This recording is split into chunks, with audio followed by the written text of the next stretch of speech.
Stage पर बैठे हुए मौक़र उलमाए किराम, बिलखुसूस इस इजलास के रूह रवां जनाब डॉक्टर फ़िरोज़ साहब और हमारे मुखलिस मेज़बान जिनके यहाँ मैं अक्सर आता हूँ और कई कई दिन रुकता हूँ, मोहतरम दोस्त डॉक्टर आलमगीर साहब,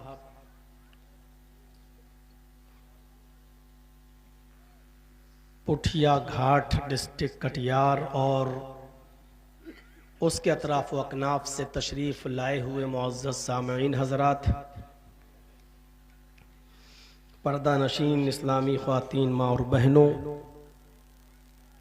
नौजवानों, अज़ीज़ बच्चों, आप लोगों की चाहत, आप लोगों की मोहब्बत, आप लोगों का खुलूस ही था कि मैं आपके रूबरू और आपके सामने हूँ, वरना मैं परसों इटावा की तरफ और लखनऊ की तरफ जाने का पूरा आज़्म कर चुका था, लेकिन तकदीर में जो लिखा होता है उसको कोई मिटा नहीं सकता। कुछ गलत फहमियाँ थीं। डॉक्टर फ़िरोज़ साहब और हमारी जमात के बहुत ही बुज़ुर्ग और मुअज़्ज़ज़ शख्सियत मौलाना इसराइल सलफ़ी हफ़िज़हुल्लाह के ज़रिए अभी हम जिस रूम में थे, मौलाना इनामुल हक मदनी हफ़िज़हुल्लाह अमीर ज़िले जमियत अहले हदीस कटिहार के साथ बैठकर बहुत ही अच्छी फ़िज़ा में और बहुत ही खूबसूरती के साथ उन गलत फहमियों को दूर कर लिया गया है। अल्लाह से दुआ करता हूँ कि इलाहुल आलमीन इस भाईचारे को और जमाती इस मोहब्बत को अब किसी की नज़र न लगने पाए। अल्लाह रब्बुल आलमीन हमें फेसबुक पर भौंकने वालों से और सोशल मीडिया के ज़रिए बहकाने वालों से हमको, हमारी जमात को और हमारे बेख्वाहों को सबको अल्लाह रब्बुल आलमीन सतर्क रहने की और होशियार रहने की तौफीक अता फरमाए।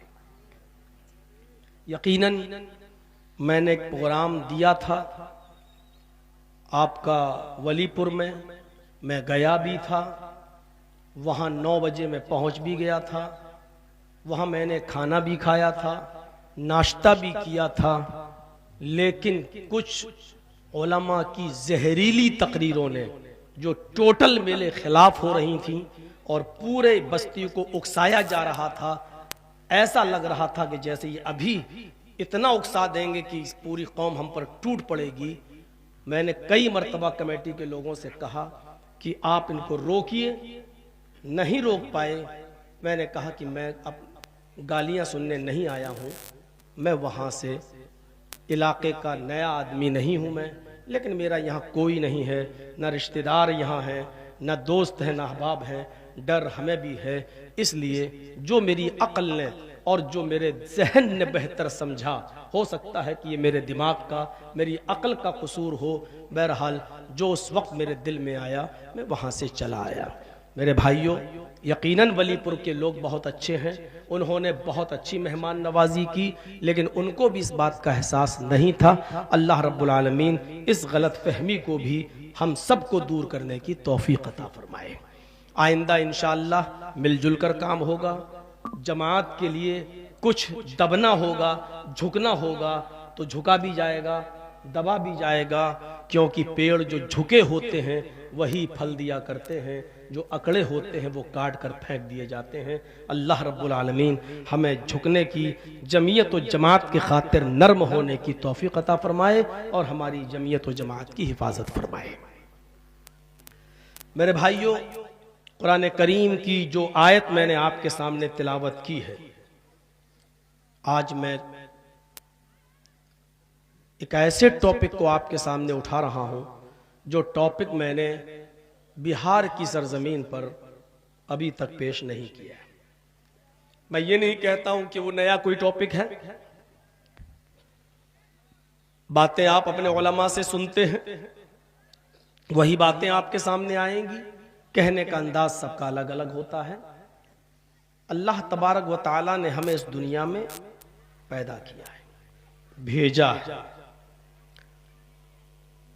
कंपनी जब कोई गाड़ी निकालती है 4 व्हीलर, तो आपने देखा होगा कि गाड़ी निकालने के बाद उस गाड़ी को कैसे चलाया जाए, किस गियर में चलाया जाए, किस तरीके से चलाया जाए, उसकी एक गाइड बुक भी देती है गाड़ी के साथ। इसका मतलब ये होता है कि हमने ही ये गाड़ी बनाई है, तो इस गाड़ी को चलाने के उसूल और ज़ाब्ते भी हम ही ने बनाए हैं। ये गाड़ी जब हमारे बनाए हुए उसूल और ज़ाब्ते पर चलाओगे तो ये गाड़ी चलेगी, और अगर इस गाड़ी को हमारे बनाए हुए उसूल और ज़ाब्ते पर नहीं चलाओगे तो एक्सीडेंट कर दोगे और ये गाड़ी बर्बाद हो जाएगी, तबाह हो जाएगी। इसी तरीके से इस दुनिया को अल्लाह रब्बुल आलमीन ने बनाया, रचाया, बसाया, हमें और आपको इस दुनिया के अंदर पैदा किया। तो इस दुनिया में रहने, इस दुनिया को चलाने के उसूल और ज़ाब्ते भी अल्लाह तबारक व तआला ने हमें बताए हैं। इस दुनिया में तुम उस तरीके से रहो जिस तरीके से हमने दुनिया को चलाने का तरीका बताया है और रहने का तरीका बताया है। इस दुनिया में हम अल्लाह रब्बुल आलमीन के बताए हुए तरीके पर इस दुनिया में हम चलेंगे और इस दुनिया को चलाएंगे तो इस दुनिया में हमें कामयाबी मिलेगी। और अगर हम इससे मुनहरिफ हुए, अगर हम इससे हटे, तो इस दुनिया को भी तुम बर्बाद कर लोगे। और चूंकि ये दुनिया एक गाड़ी की तरह है, इस दुनिया में बैठकर चलाने वाले ड्राइवर की हैसियत से तुम भी तबाह बर्बाद हो जाओगे। तो हम इस दुनिया में आए हैं, तो इस दुनिया के सिलसिले में पहला जो उसूल अल्लाह तबारक व तआला ने बताया है कि वो ये बताया है कि तुम दुनिया को क्या समझोगे और दुनिया की हैसियत को पहले अपने जहन में रखो। या अय्युहन्नास इन्न वअदल्लाहि हक़, है सारी दुनिया के लोगों, आए सारी दुनिया के इंसानों, इन्न वअदल्लाहि हक़, यकीनन अल्लाह का वादा बरहक है, अल्लाह का वादा सच्चा है। क्या सच्चा है? आगे देखिए, फला तगुर्रन्नकुमुल हयातुद दुनिया, दुनिया की जिंदगी कहीं तुम्हें धोखे में न डाल दे। यानी दुनिया जो तुम दूर से बहुत खूबसूरत देख रहे हो, बहुत हसीन देख रहे हो, बहुत अच्छी जो तुम्हें नजर आ रही है, कहीं ऐसा ना हो कि दुनिया की जिंदगी तुम्हें धोखे में डाल दे।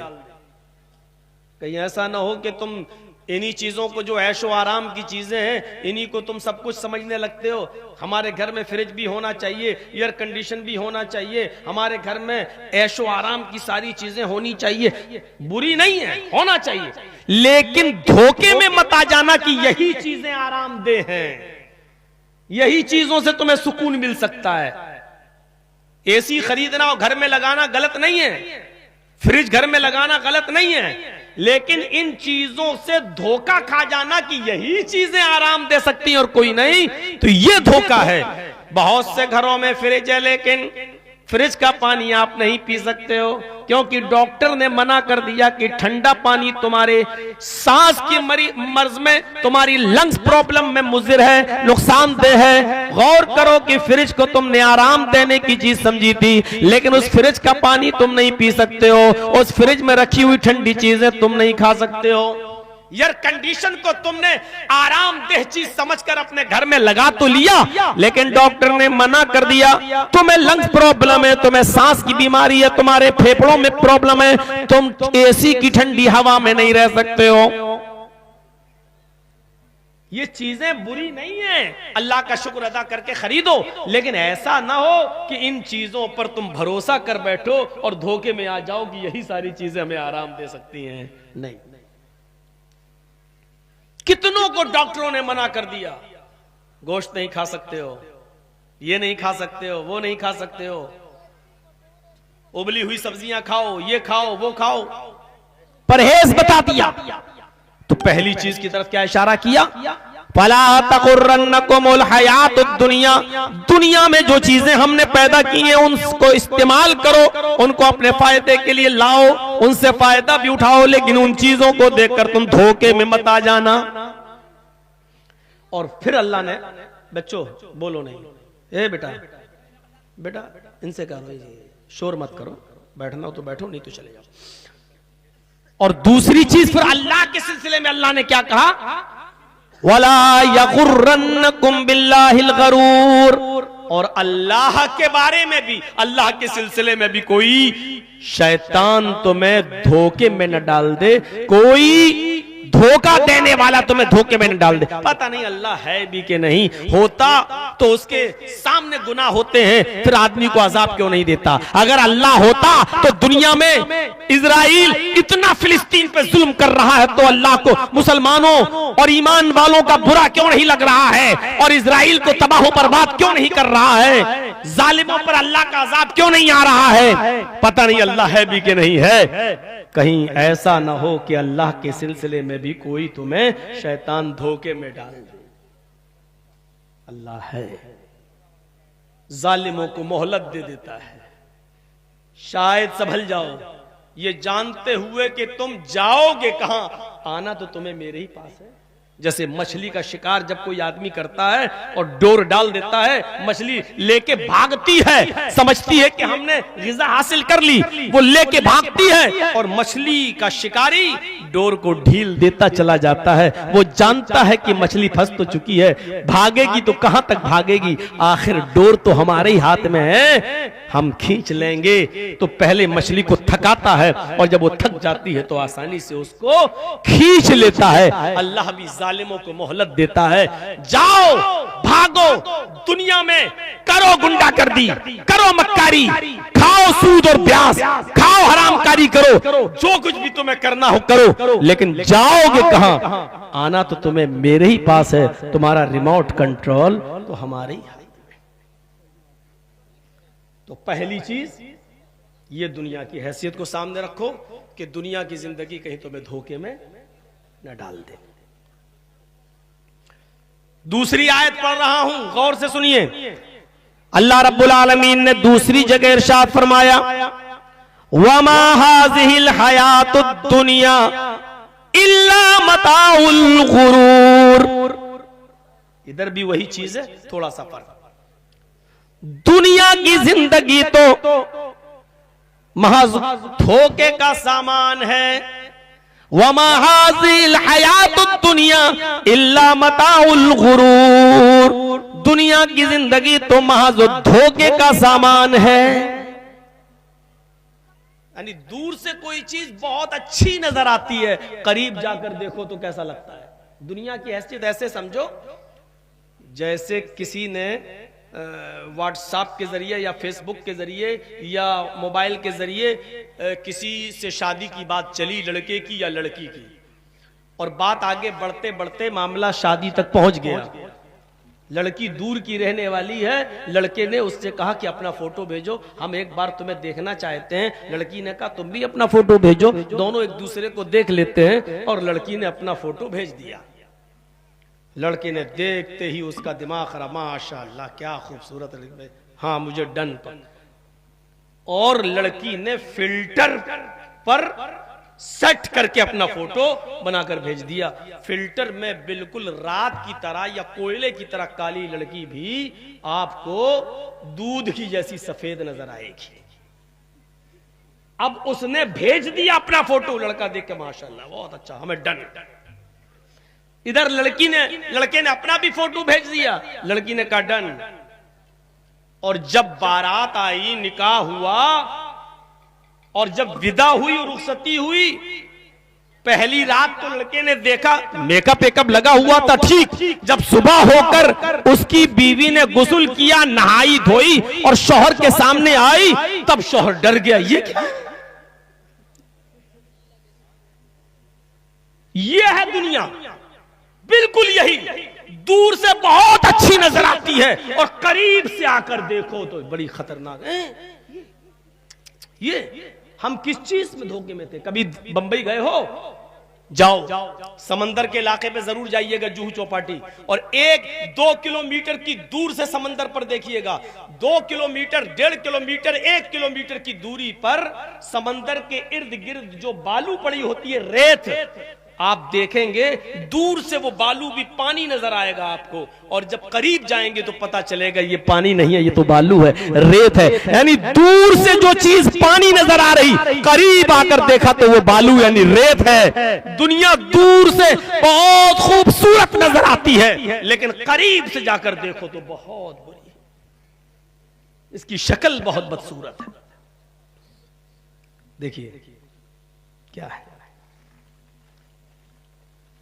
खाया पिया, खूबसूरत लड़की से शादी किया, अचानक पता चला कि इसकी जबान में या इसके जबड़े में कैंसर है। ऑपरेशन किया गया, सारी चीजें हुई और मुंह का इतना हिस्सा काट दिया गया। अब जो खूबसूरत बीवी थी, जो खूबसूरत लड़की थी, शादी से पहले जिसकी हुस्न जमाल को देखकर आपने शादी की थी, आज कैंसर से उसके आधे होंठ कट चुके हैं। ब्रेस्ट कैंसर होने की वजह से दोनों आंचल, दोनों सीने निकाल दिए गए हैं।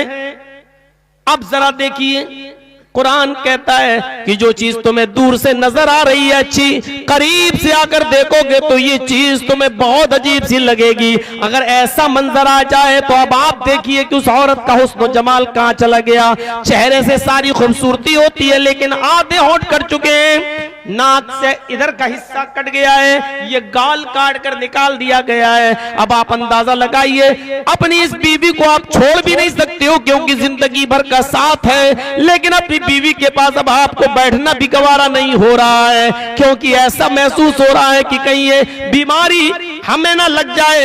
अब आप अंदाजा लगाइए, कुरान कहता जो चीज दूर से तुम्हें अच्छी लगती है, करीब से वो चीज बुरी भी होती है। इसलिए दुनिया को उतनी ही तरजीह दो जितनी जरूरत है, दुनिया को वैसे ही इस्तेमाल करो उतना ही जितना इसकी जरूरत है। ये नहीं कह रहा हूं दुनिया छोड़ो, वो मौलाना हैं तकरीरें करने वाले जो कहते दुनिया छोड़ दो, दुनिया से तर्क हो जाओ, दुनिया से अपने आप को कटा लो। बगैर दुनिया के तो आप रह नहीं पाएंगे, कमाना भी जरूरी है। हजरत उस्मान गनी के पास भी दौलत की कमी नहीं थी। माफ कीजिएगा, दौलत कमाना कोई बुरी चीज नहीं है, दौलत हासिल करना कोई बुरी चीज नहीं है, अच्छे से अच्छा हलाल बिजनेस करना कोई बुरी चीज नहीं है। दुनिया कमाओ, कुरान कहां मना कर रहा है कि दुनिया मत कमाओ। हजरत उस्मान गनी के पास भी बहुत दौलत थी, लेकिन जब वक्त आया तो उस दौलत को अल्लाह की राह में खर्च कर दिया। शायद ग़ज़वा तबूक का वो मंजर आपके सामने आया होगा मेरे भाइयों कि ग़ज़वा तबूक के मौके पर अल्लाह के नबी ने लोगों से, सहाबा से कहा कि मुझे ऊंटों की जरूरत है, कोई है जो 100 ऊंट अल्लाह की राह में खैरात कर दे, सदका कर दे। हजरत उस्मान गनी उठे और फरमाया कि अल्लाह के नबी, मैं 100 ऊंट आपको दे रहा हूं। गरीब होते, दुनिया न कमाई होती तो 100 ऊंट देते। अल्लाह के नबी ने फरमाया, लोगों अभी तक आपका फोटो लेने से पेट नहीं भरा भाई, बैठ जाओ, बैठ जाइए। अब तो इतना वो भी नहीं है कि दिख नहीं रहा हो, बैठ जाइए।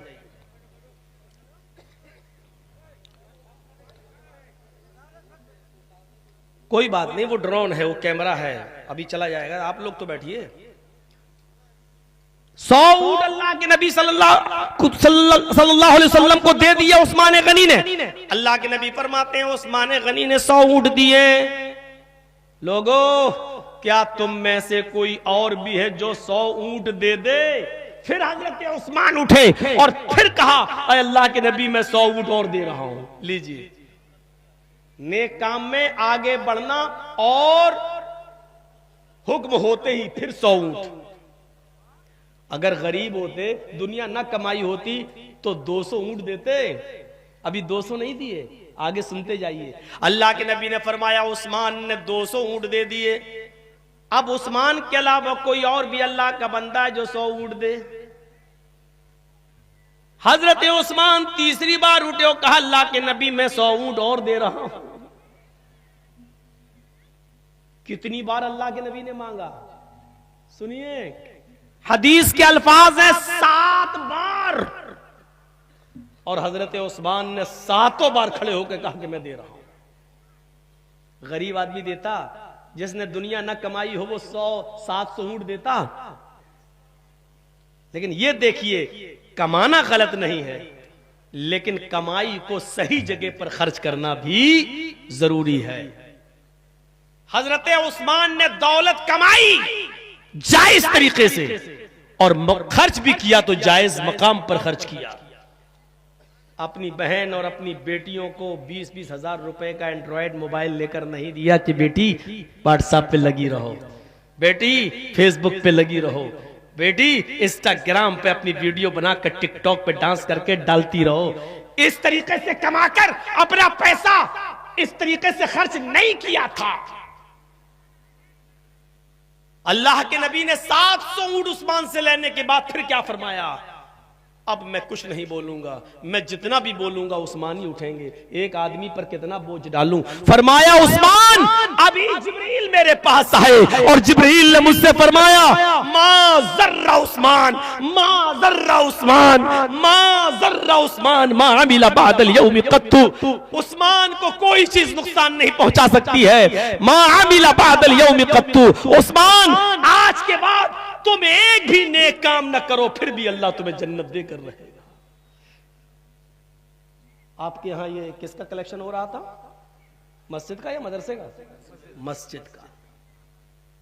अगर कहूं कि है कोई शख्स जो 10,000 रुपए मस्जिद को दे दे अल्लाह की राह में, और कोई एक आदमी उठे कि जर्जी साहब मैं दे रहा हूं 10,000 रुपए, और मैं फिर कहूं कि अरशद साहब ने 10,000 दिया है, अरशद के अलावा कोई और है जो उठे 10,000 दे, फिर अरशद उठे वो कहे मैं फिर 10,000 दे रहा हूं, फिर मैं कहूं कि अरशद 10-20 हजार दे चुके, कोई और है जो अरशद के अलावा 10,000 और दे, और फिर अरशद उठे कि मैं 100 और 10,000 और दे रहा हूं। मेरे भाइयों जरा गौर कीजिए, हजरत उस्मान ने कमाया भी जायज तरीके से था और खर्च भी जायज तरीके पे कर रहे हैं। तब अल्लाह के नबी क्या कह रहे हैं? आज के बाद मेरा उस्मान एक भी नेक काम न करे, फिर भी अल्लाह उसको जन्नत देकर रहेगा।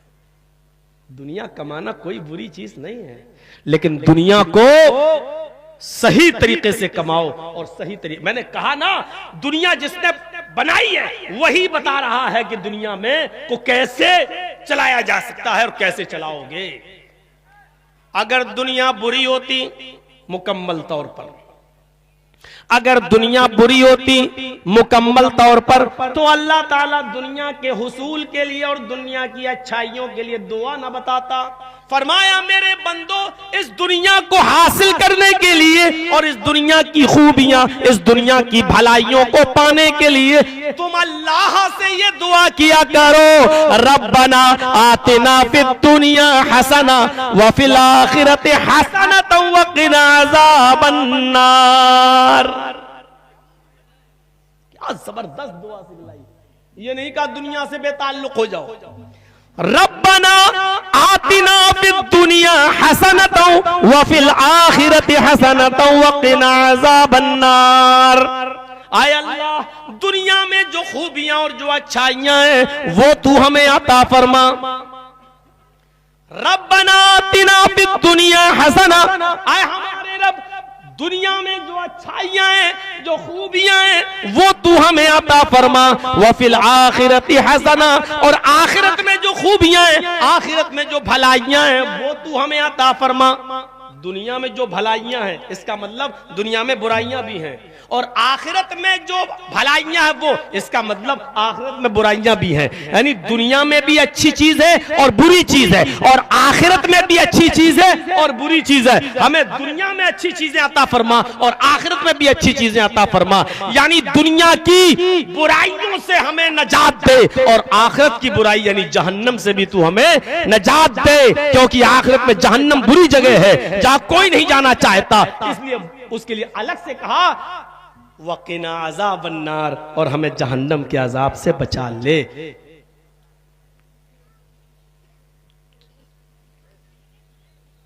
चाय वाले भी घूम रहे हैं डिस्टर्ब करने के लिए। यार बैठ जाओ, जब कोई मांगे तो दे देना भाई, बैठ जाओ। तो रब्बना आतिना फिद दुनिया हसनतन व फिल आखिरति हसनतन व क़िना अज़ाबन्नार, ये अल्लाह ताला ने दुआ सिखलाई। दिल चाहता है कि आपको एक और चीज बताएं, मेहनत करना। दुनिया का मतलब छोड़ देने का मतलब ये नहीं है कि बीवी को बच्चों को छोड़ दो और किसी जंगल में चले जाओ और बैठ जाओ, सुभान अल्लाह सुभान अल्लाह सुभान अल्लाह, अल्हम्दुलिल्लाह अल्हम्दुलिल्लाह अल्हम्दुलिल्लाह, अल्लाहु अल्लाहु अल्लाहु। बीवी को खाना कौन खिलाएगा वे? अल्लाह देगा, अल्लाहु अल्लाहु अल्लाहु। आपने कुछ लोगों को देखा होगा जो बिल्कुल संन्यास ले लेते हैं, दुनिया से हम बिल्कुल बेताल्लुक हो गए, कोई ताल्लुक नहीं। ऐसे लोगों को जहां ऐसे लोग मिलते हैं ना, मैं कहता हूं इनको उल्टी छुरी से काटो। ये कौम के ऊपर बोझ बने बैठे हैं। अल्लाह ने दुनिया में मेहनत करके रोजी रोटी को कमाकर अपने बीवी बच्चों को पालने का भी हुक्म दिया है। उनके लिए मेहनत करो, इसको भी इबादत कहा है। कुरान पढ़िए। सबसे अच्छा दिन 7 दिन में कौन सा दिन होता है मालूम है? किसी से पूछो कि यही कहेगा जुमा। जुमे के दिन की इबादत का सवाब भी 7 दिन की इबादत से ज्यादा है। जुमे के दिन की जब अहमियत ज्यादा है तो उस नमाज की अहमियत भी ज्यादा है। लेकिन आप गौर करेंगे, जुमे के दिन की अहमियत ज्यादा है तो 2 ही रकात रखी अल्लाह ने। जबकि क्या है, जुमे हफ्ते में 1 दिन जुमा आ रहा है और इतनी अहमियत है तो 2 रकात नहीं, 6 होना चाहिए, 8 होना चाहिए, 10, क्योंकि बहुत अहम दिन है तो ज्यादा नमाजें होना चाहिए, लेकिन 2 ही रकात रख दिया। और क्या कहा? फाइजा कुज़ियतिस सलातु फंतशिरू फिल अर्ज़। आए मुसलमानों, जब जुमे की नमाज पढ़ लो मस्जिद के अंदर तो अब बेकार मस्जिद में बैठकर अपना वक्त बर्बाद न करो। फंतशिरू फिल अर्ज़, अल्लाह की बनाई हुई जमीन में फैल जाओ। मिन फज़लिल्लाह, अल्लाह ने जो रिस्क उतारा है अपनी जमीन के ऊपर, उस रिस्क को तलाश करो, यानी अपनी बीवी बच्चों के लिए मेहनत करो और कमाओ और उनको खिलाओ। दुनिया कमाने का हुक्म दे रहा है अल्लाह ताला। इसका मतलब यह है कि अल्लाह का हुक्म मानना इबादत है, यानी बीवी बच्चों के लिए मेहनत करके हलाल रोजी कमाना भी इबादत है। फ़इज़ा क़ुज़ियतिस सलातु फंतशिरू फिल अर्ज़ वब्तगू मिन फ़ज़लिल्लाह। जब जुमे की नमाज जुमे के दिन तुम पढ़ लो और मस्जिद में जुमे की नमाज भी पूरी कर लो, तो अब मस्जिद में बैठकर अपना वक्त बर्बाद न करो। फंतशिरू फिल अर्ज़, अल्लाह की जमीन में फैल जाओ। वब्तगू मिन फज़लिल्लाह, और अल्लाह के रिज़्क़ को, रोजी रोटी को तलाश करो। ये दुनिया बनाने वाले ने दुनिया कैसे चलाई कैसे चलेगी, चलाने का तरीका भी बता दिया। दुनिया हमारे और आपके उसूल से नहीं चल सकती, इसलिए कि दुनिया को हमने नहीं बनाया है। आप कहते ना पैसा हमने कमाया है तो हम जहां हमें मालूम है कि इसको कहां इस्तेमाल करना चाहिए। भाई हमारी जितनी इनकम है उसी हिसाब से हम अपने घर का मैनेजमेंट निकालेंगे ना। बच्चों का पढ़ाई का खर्चा कितना है, बीवी का खर्चा कितना है, हम अपनी बीवी को कितना कपड़ा दे सकते हैं, अपने बच्चों के लिए कितना कपड़ा हम बनवा सकते हैं। हमारे इनकम जितनी है उसी हिसाब से मैनेजमेंट करेंगे, क्योंकि पैसा हमारा तो तरीका भी हमारा चलेगा कि कैसे इस्तेमाल करें। आप दखल नहीं दे सकते। इसी तरीके से जब दुनिया अल्लाह ने बनाई है तो अल्लाह की बनाई हुई दुनिया अल्लाह के बताए हुए तरीके पर चले।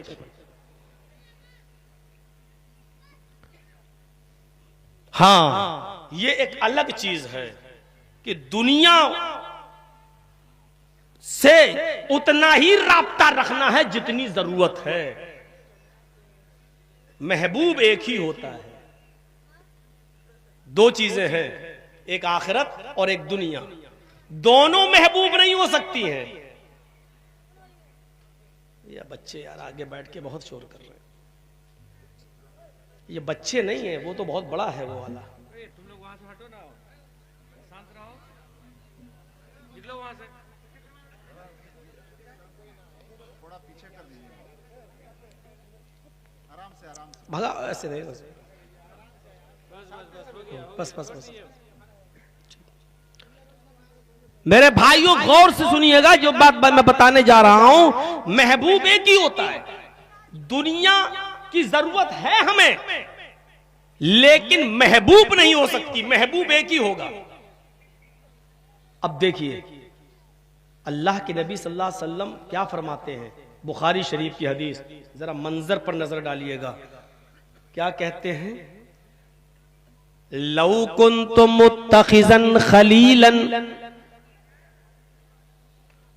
लकुन्तु अबा बकरिन लत्तखज़तु अबा बकरिन खलीला। बुखारी की रिवायत, कितनी प्यारी बात कही।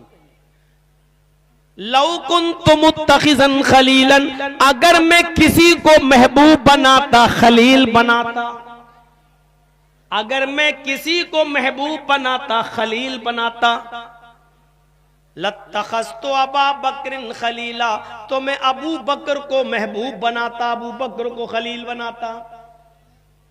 इस हदीस से देखिए क्या मसला निकलता है। अल्लाह के नबी ने कहा कि अगर दुनिया में मुझे किसी को महबूब बनाना होता, खलील बनाना होता, तो मैं अबू बकर को खलील बनाता, लेकिन अल्लाह ने मुझे अपना खलील बना लिया।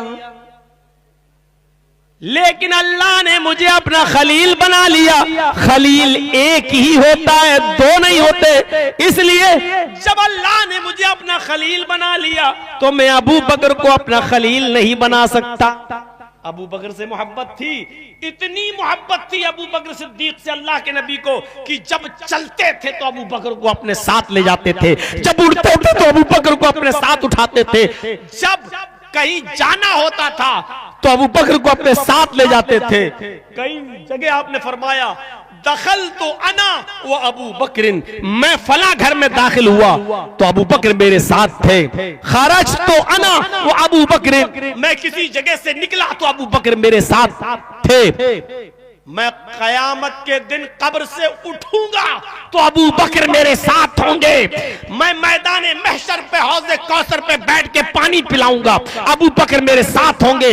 मैं जन्नत का दरवाजा खटखटाऊंगा और सबसे पहले मैं जन्नत में दाखिल होऊंगा तो अबू बकर मेरे साथ होंगे। मेरे भाइयों, इतनी दोस्ती, इतनी गहरी और सच्ची मोहब्बत, लेकिन अल्लाह के नबी इसके बावजूद क्या कह रहे हैं कि अगर मुझे खलील और महबूब किसी को बनाना होता तो मैं अबू बकर को बनाता, लेकिन महबूब एक ही होता है, इसलिए अल्लाह ने मुझे अपना महबूब बना लिया।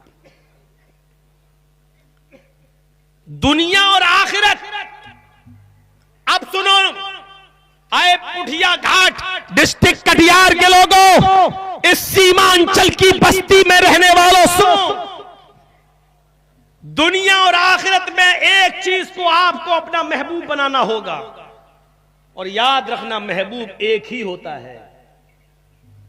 आप दुनिया को अपना महबूब बनाएंगे या आखिरत को अपना महबूब बनाएंगे, यह फैसला करना हमारी और आपकी, हर इंसान की जिम्मेदारी है। अपने गरीबान का बटन खोले और झांके कि आप दुनिया को अपना महबूब बनाओगे या आखिरत को अपना महबूब बनाओगे। हाँ, दोनों को अपना महबूब बनाने से पहले सोच लो, दुनिया की जिंदगी और आखिरत की जिंदगी में कितना बड़ा फर्क है। दोनों जिंदगी है, दुनिया की भी और आखिरत की, दोनों में फर्क कितना है। अल्लाह के नबी ने फरमाया, जैसे एक समंदर बह रहा हो और उसकी तुम्हारी निगाह जहां तक जा रही वहां तक तुम्हें पानी पानी दिखाई दे रहा हो, उसका कोई किनारा तुम्हें नजर नहीं आ रहा है समंदर का।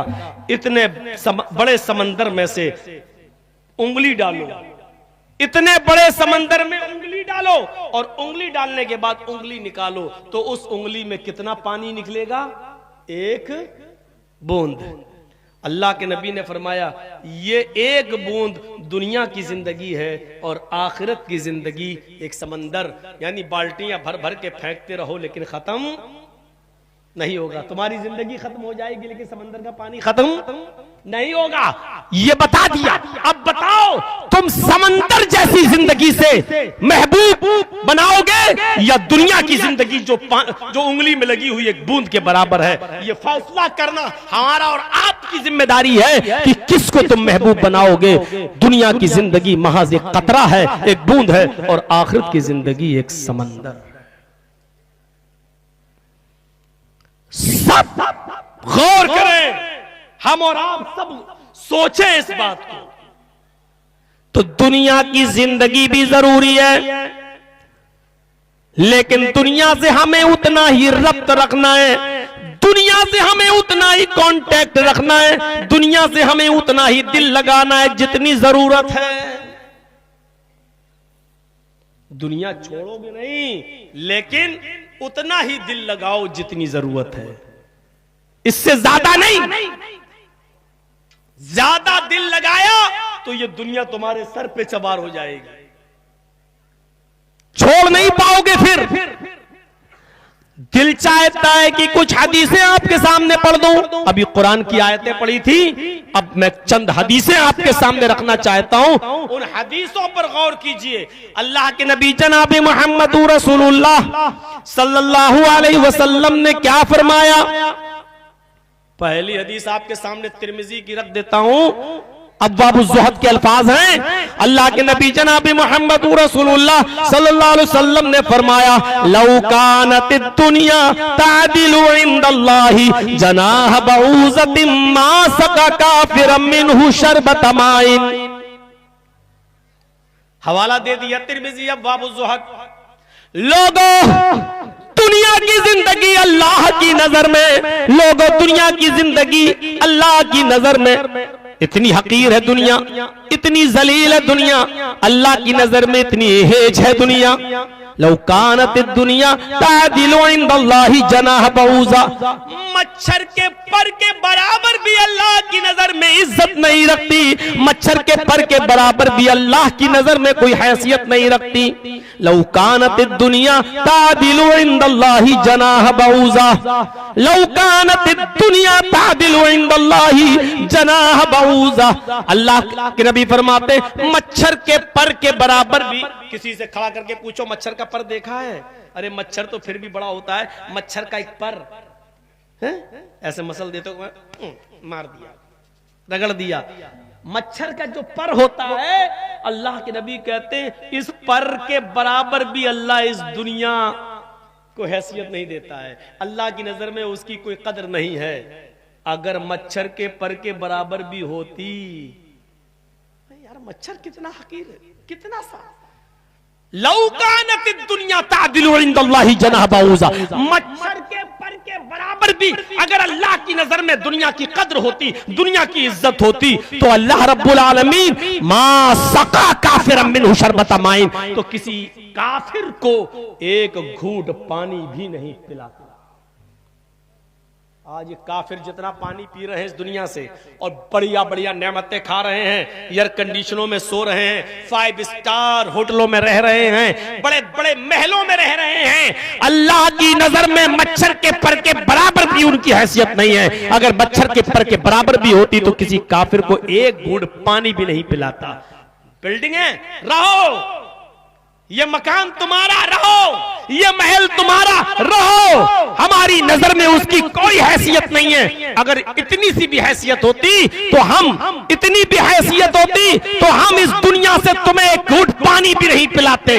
पानी पी रहे हो, हमारी बनाई हुई जमीन पर रह रहे हो, हमारी बनाई हुई बिल्डिंग हमने तुम्हें अकल दी और उससे तुम बिल्डिंगें बनाकर तैयार करके रह रहे हो, ये हमने अकल दी। रहो इसलिए कि हम इस दुनिया को मच्छर के पर के बराबर भी हैसियत नहीं देते हैं। अब आप अंदाजा लगाओ कि अल्लाह की नजर में दुनिया की हैसियत क्या है।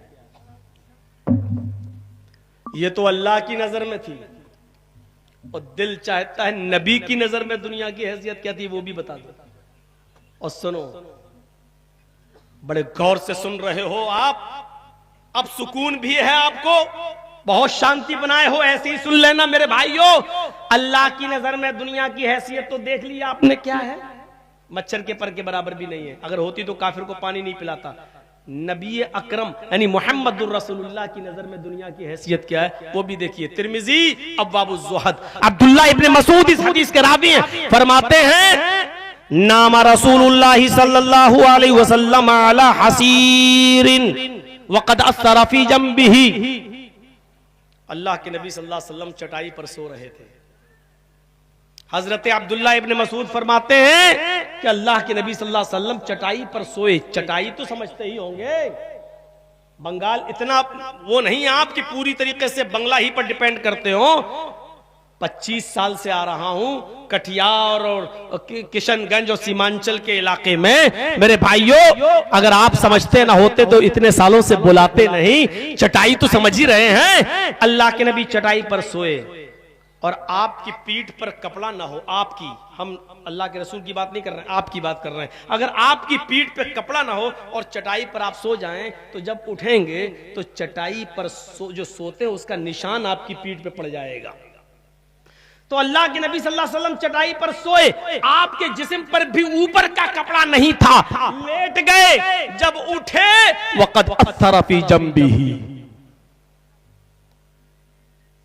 वक़द अथर फी जंबिही, तो आपके पुष्ट पर, आपकी पीठ पर निशान पड़ गए। जैसे हम और आप चटाई पर या चारपाई पर सोते हैं तो निशान पड़ जाते हैं। तो अब्दुल्ला इब्न मसूद ने अल्लाह के नबी सल्लल्लाहु अलैहि वसल्लम की पीठ पर पड़े हुए निशान को देखा तो आंखों में आंसू आ गए। इतना बड़ा नबी, इतना बड़ा रसूल, अल्लाह का पैगंबर, यहूद और नसारा और उनके बड़े बड़े बादशाह तो बड़े आराम से सोए, बिस्तर पे सोए बड़े आराम से, और अल्लाह का प्यारा रसूल, अल्लाह का प्यारा नबी चटाई पर, उसके पास लेटने के लिए नरम गरम बिस्तर भी ना हो। आंसू आ गए और कहने लगे लब तखज़ना लका विताअन या रसूल अल्लाह, आए अल्लाह के रसूल, क्या हम आपके लिए नरम गरम बिस्तर का इंतजाम न कर दें? क्या हम आपके लिए नरम गरम बिस्तर न बना दें? क्या हम आपके लिए हल्का फुल्का गद्दा तैयार न कर दें? मैं फिर कह रहा हूं आपसे, गद्दों पर सोना गलत नहीं है, सोफे पर सोना गलत नहीं है, लेकिन नबी अकरम सल्लल्लाहु अलैहि वसल्लम की नजर में दुनिया की हैसियत देखिए क्या थी। जब कहा गया लवित्तखज़ना लका वितान, आय अल्लाह के नबी के हम आपके लिए बिस्तर न बना दें, हम आपके लिए नरम गरम बिस्तर का इंतजाम न कर दें, तो अल्लाह के रसूल सल्लल्लाहु अलैहि वसल्लम ने फरमाया, प्यारे हबीब ने फरमाया, अल्लाह के नबी ने, आए अब्दुल्ला माली वलिद दुनिया, ये दुनिया का लफ्ज देखिए, माली वलिद दुनिया मा अना फिद दुनिया इल्ला कराकिबिन इस्तज़ल्ला तहता शजरा, मैं दुनिया से क्या सरोकार रखूं, मुझे दुनिया से क्या मतलब, माली वलिद दुनिया, मुझे दुनिया से क्या मतलब।